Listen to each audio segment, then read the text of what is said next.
So, sir, thanks for joining us today on Leadership Blog, which is a podcast for the Air Force Lifecycle Management Center community on topics of interest. Yeah. And our topic of interest today is meeting you, the new commander of the Air Force Security Assistance and Cooperation Directorate. So, sir, if you could introduce yourself to the audience and give us a little of your career background. Yeah, sure. So, as most people, I was born at an early age, right? But I actually had the opportunity growing up to be overseas for most of my childhood years. So my mom and dad were Baptist missionaries. My dad ran a 25-bed hospital out in the sticks of Africa. And so I spent most of my formative years growing up kind of out in the middle of nowhere. Came back to the States when I was a senior in high school, and through various methods and means ended up at the Air Force Academy. Graduated from there in '95 with a degree in engineering mechanics, and then went straight to grad school in material science at Michigan State. And then, believe it or not, when I called my functional to ask about my first real Air Force assignment, he goes, "Well, I have three choices for you. You can go to Arnold Air Force Base in Tennessee, you can go to Eglin Air Force Base down in Florida, or you can go to Kirtland Air Force Base in New Mexico."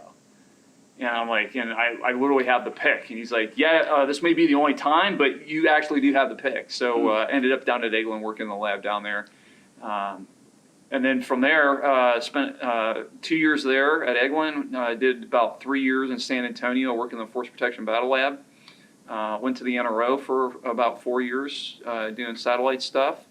And then from there, ended up my first stint at Wright Pat, working in the Recce SPO and doing airspace integration stuff with unmanned aircraft. From there, got picked up for intermediate development education up at MIT. Spent a year up there, and then had a follow-on to European Command. Spent 3 years there in their J3 shop. Back to Wright Pat, where I was actually in the Air Force Security Assistance and Cooperation Center right then, and did my first material leader stint in that job. Had a great time. From there, ended up getting picked up to go back to school. So I went to the Eisenhower School, the old ICAF school, with follow-on to System Engineering Office in OSD. And then ended up back down at Eglin, working for their one-star General Morse in the Armament Directorate. Did a couple jobs for him there, and then went to Hill and did ICBMs for a few years. Then my last job was back at the Pentagon as a senior mill assist to Miss Costello, Dr. Roper and then Miss Costello. So I've had a great ride. So what has it been like for you and your family transitioning back to the Dayton area? So you're familiar with your previous assignments here. Yeah, so it's interesting, right? I kind of characterize the military lifestyle as that of the modern nomad. You kind of pick up and shuffle around to all kinds of interesting and creative places. But with this kind of being our third return trip here to Dayton, it's more like coming home than it is picking up and going to another unknown spot.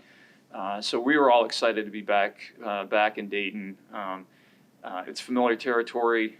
We're Midwesterners, right? Our combined and extended families are from Michigan, so it's about as close to home as we can get. And besides, I'm a huge Graders fan. I absolutely love Graders. If I have a fatal flaw or weakness, it's ice cream, and Graders tops my list for ice cream. So wasn't there a like about that? Well, I share that compulsion with you. So and Graders is excellent. So I was. We're here today because you've taken over now as a director for the Air Force Security Assistance and Cooperation Directorate, but also dual-hatted as the Air Force Materiel Command International Affairs Director, correct? Right. Yeah. And also, of course, your promotion to Brigadier General is as a result of that as well. Yeah. So I was wondering if maybe you could address. I've heard about you talk about unleashing talent. Sure. As a leadership philosophy. If you could. Tell us about this assignment change and how that philosophy has helped kind of guiding you in this new position. Yeah. So I actually started putting some thought to paper on my own leadership philosophy about 5 years ago, actually when I was in PMT 401, which is kind of the capstone program manager's course, right, to try to get you up to speed on what you need to do as a program manager running a large ACAP program. And I realized as I was in that class that I probably needed to kind of sort out how I wanted to run a program office. And I quickly realized that it was a lot bigger than just figuring out the tactical pieces of, how your program managers are going to work with your engineers and your finance, right, all of that stuff. And that it was really a conversation that I needed to have with myself about what I considered my broader leadership and management philosophy to look like, and then how I was going to execute that inside of a program office. But right, the bigger principle involved is really from a leadership perspective. How did I view my role inside of that? And so I spent some time while I was in that class kind of jotting down some notes about how I would look at that. And I think over time, like anything else, your experiences kind of help you evolve your own thinking on things. And I've updated that particular piece a couple of times in the last few years. But really, at the end of the day, I kind of looked at the principal role that I have from a leadership perspective in an organization as really giving people the opportunity to hit their stride, reach their full potential, with kind of two basic principles at work. One is the idea that excellence has to be an individual quest, right? You've got to want to own that for yourself. I can't do that for you. But assuming that you have individuals that are fundamentally motivated by either their own intrinsic desire to continue to improve, or by the compelling nature of what we do for a mission across our Air Force, then really the leadership challenge inside of that is to find those opportunities that will allow those individuals to continue to grow, right, and to excel, but then to find the right fit for them on the team. And if excellence is the individual quest part of that equation, then the way that I look at it as performance, the taking of that individual talent and actually doing something useful with it, that has to get done inside of teams. And so at the end of the day, our organizations are effective to the point where they put those teams together and then allow those individuals that are on that team to perform at their best with their strengths, while the rest of the team then mitigates where those holes are, right, that we all have, so that you're bringing the best of the entire team to bear on a given problem or a given solution. And so really, as I roll into the job here at AFSAC, same philosophy. How do we unleash the talent of the folks that are working around and for us? And then, how do we do that in a way that extends across the whole enterprise? Because there's a lot of different moving pieces inside of the foreign military sales arena. And in order for us to be effective, both as an Air Force and quite frankly as a department, when it comes to building those relationships, delivering on those commitments, it really requires the entire extended team to all be firing on the same cylinders together. Have you found any additional challenges as a result of kind of operating in a distributed fashion that we have during COVID and like that in remote teleworking situations? Yeah, I think it's a huge challenge. I think we've made massive strides in incredibly short period of time with regards to how we're connecting people together via Zoom or Ches or pick your medium. And I think we're much better situated today than we were even a year and a half ago for being able to stay connected. But there's an element inside of this that you can't really substitute for the person-to-person contact. And I think, especially if you're coming into an environment that's new, where you don't have existing relationships and you don't have a basis for trust that's already established, trying to build trust remotely is a huge challenge. And I think as we continue to migrate what normal looks like into something that's more telework oriented than it has been in the past, I think what we're going to have to try to figure out from the leadership perspective is how you generate the kind of performance that you achieve as a result of being able to build that track record and build that trust with people in a face-to-face environment, and how you do that in a way that's effective for enabling, right, the rest of the dialogue or the discussion to happen in the remote context. But I think, right, it would be short-sighted to think that we can do all of it remotely. Yep. I think there's large and significant portions of what we do that we can do remotely, but I think that has to be predicated off of the trust and the relationships that get built, and I'm not entirely sure how to do that in a virtual context, right? I think there's still a person-to-person element there that we've got to figure out how to do. Yeah, because even in your business in foreign military sales, a lot of times you have to interact with customers that are on the other side of the world, and so, and that still drives, sometimes you need to travel, go there and actually personally connect. But I would imagine at the same time, some of the telework improvements have maybe helped make that a little bit easier. Yeah, I think there's an interesting dichotomy inside of this, right? There's certainly the aspect of being able to more effectively transmit and receive in a virtual context that we haven't had in the past, that I think absolutely facilitates our ability to engage in those conversations. But I think the other side of that coin is that generally as a culture, right, we in the U.S. tend to be more transactional in the way that we engage with people, either from a business perspective or even in some instances in a relational context when we're talking about the professional environment. Mm-hmm. Whereas I think a lot of other cultures, right, they start with the relationship, right, and then the business element gets added into that.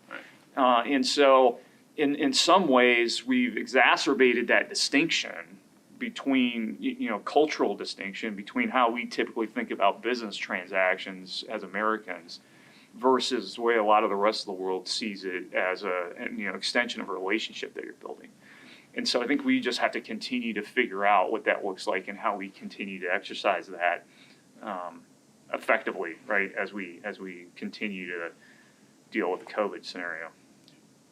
So I'm told that you're the first AFSAC director that was previously assigned to AFSAC, which makes you kind of uniquely qualified, perhaps, for the position. But even in your background, you've had exposure from an early age with other cultures and dealing with in kind of international sort of relations.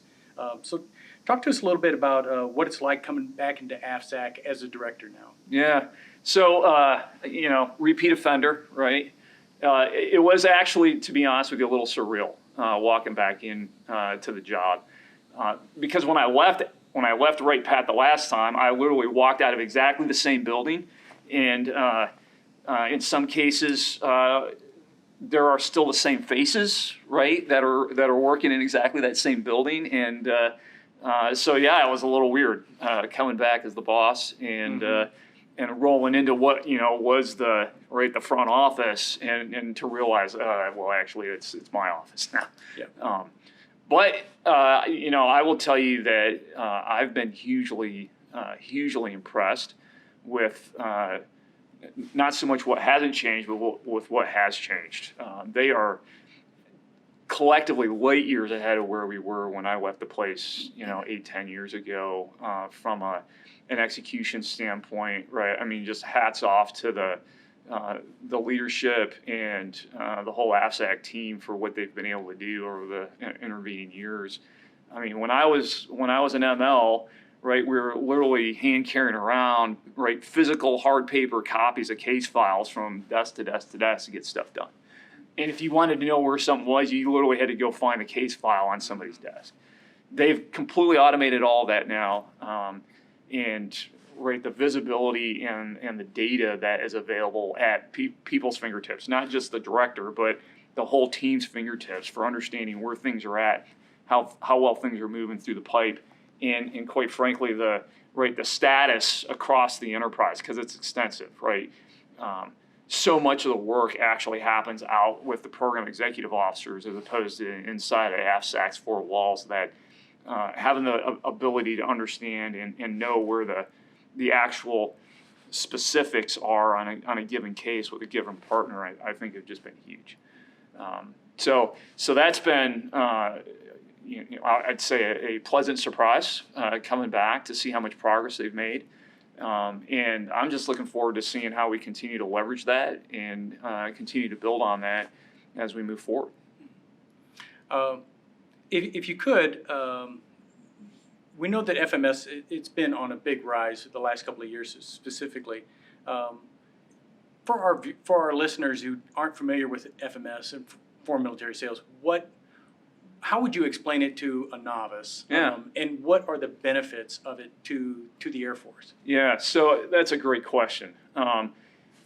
So foreign military sales is really a component of what we do inside of the broader effort of strengthening our allies and partners, right, and the relationships that we have with them.